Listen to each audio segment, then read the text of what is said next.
I told you many times that I'm the oldest of 5 children that my mother and father had.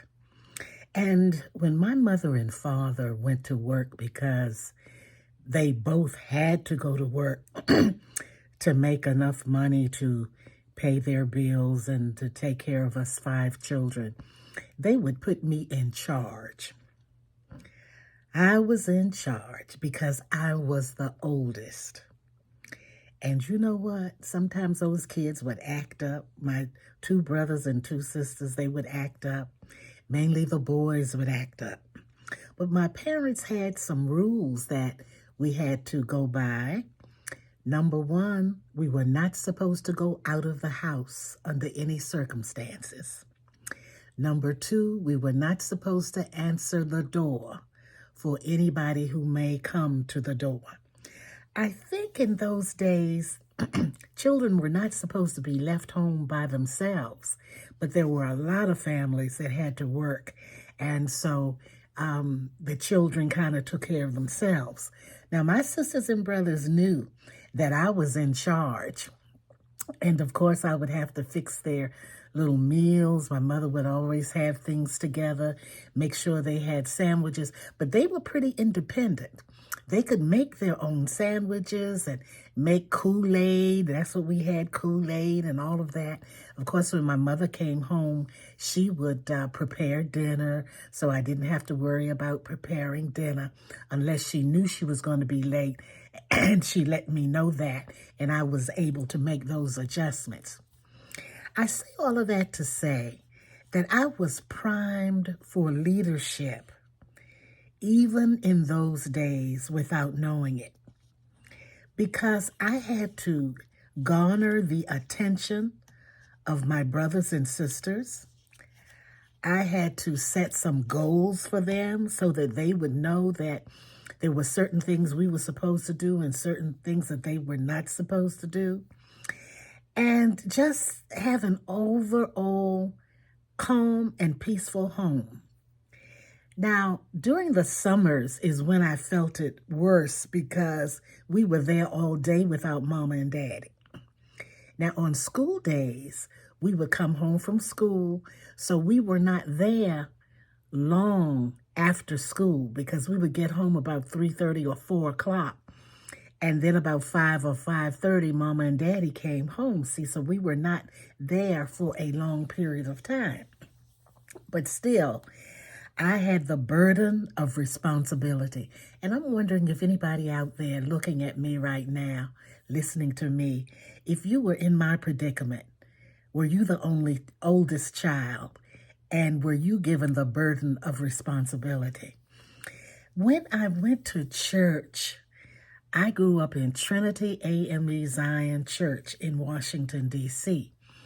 And my first pastor was Reverend Hogard, James Clinton Hogard. And he and his wife, they had 2 little cute boys. Oh my goodness. Those boys are men now with families of their own. And then another pastor came, Dr. Satterwhite. John H. Satterwhite came. And when he came to Trinity, I was of the age, I think I was about 11 years old, 11 or 12. And I was given the responsibility of teaching a Sunday school class. Now, you wouldn't think that I was set to do that, but I don't think that's unusual. I think a lot of children teach Sunday school classes. I guess they must have known I was responsible. I don't know why they chose me. I guess they needed somebody. And in some cases, there weren't a lot of youth, so they kind of had to pick and choose. So I did that, and I enjoyed working with those children. I think they may have been like 6 years old, 5 and 6 years old. So they weren't too difficult to take care of in Sunday school. Then after that, as I got older, I participated in the youth group. Oh, I remember Dudonna Tate. Mrs. Dudonna Tate. She was wonderful. And she worked with us and took us places, and we got to associate with other races, with other youth from all over Washington, D.C. And then I got to be the president of the Washington District Youth. And I met the woman that I tried to pattern myself after, Dima Napier. Oh, she was something. She was the advisor of the Washington District Youth. Oh, she just wore her hats. She just walked tiptoe, tiptoe. And she was the most organized woman I have ever met, especially at that time. She had her agendas. She had Robert's Rules of Order, and she taught us all about that. She had goals and objectives for us because we had to represent her back in our local churches. So we had to take the information back to our local churches where the youth leaders there could carry on the work that she had set forth. I tell you, the responsibilities some of us had as youth is kind of overwhelming now that I think back on it. But we were young. We didn't know. We took on leadership and responsibility. It was like water rolling off of a duck's back. So I figured then that my calling was leadership. My calling was leadership.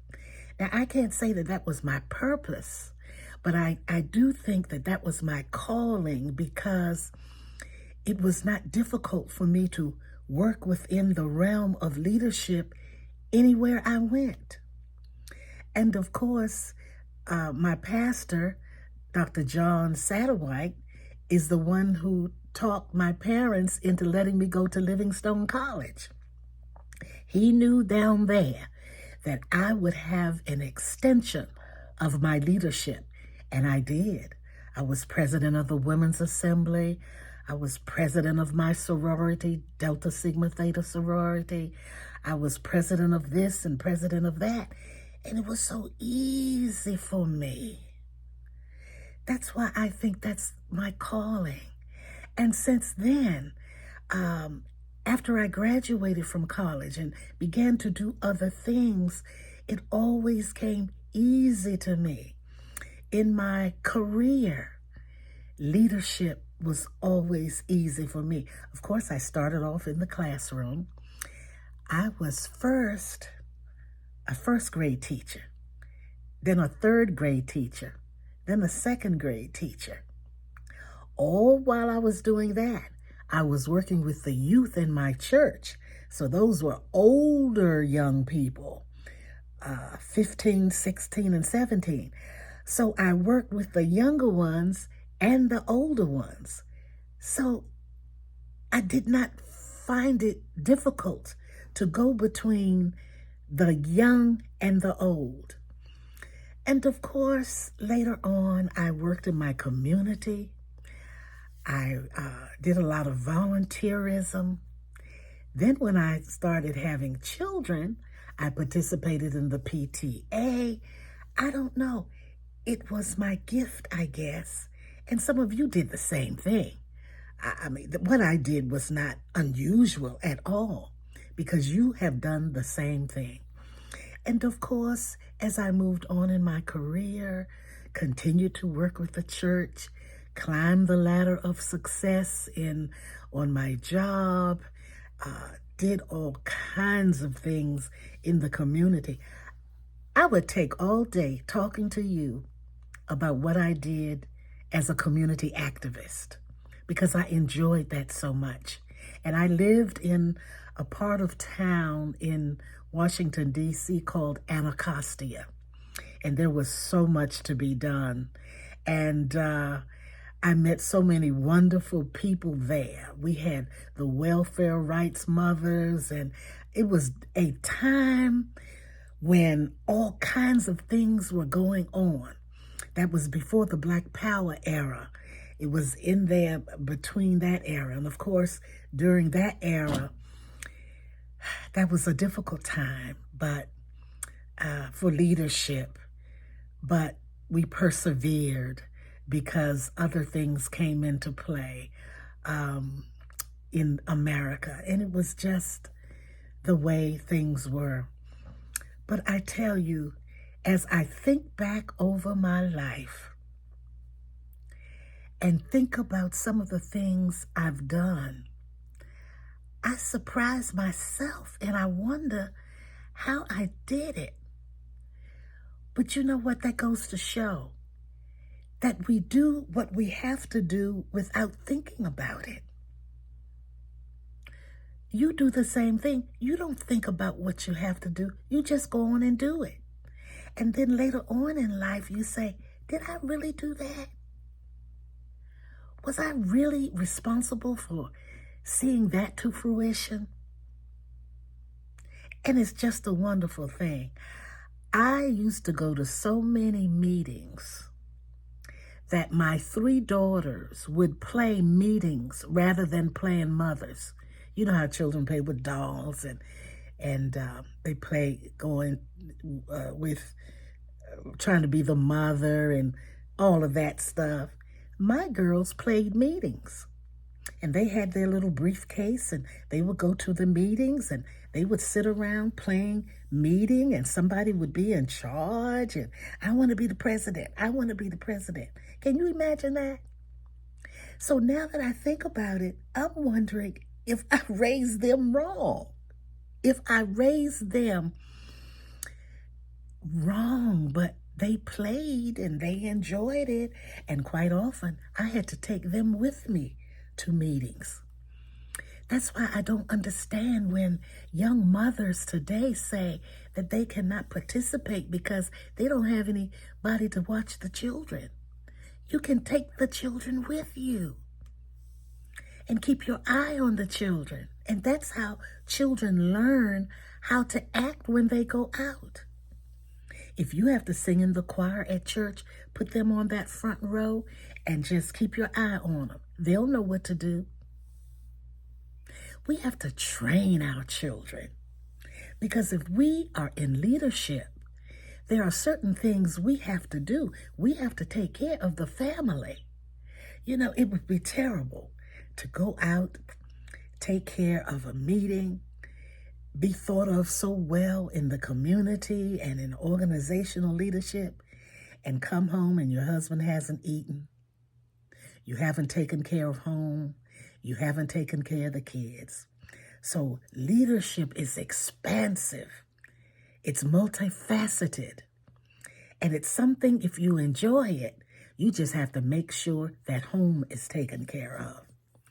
So I guess what I'm saying to you as I think about leadership is that all of us have the ability, and all of us have been leaders at some point. My leadership, I think, was more intentional because I wanted to be a leader. It was not thrust upon me. And in some cases, I volunteered to do it. In some cases, I was recommended for it. But I've had a life of leadership, an enjoyable life of leadership. And I'm not finished yet.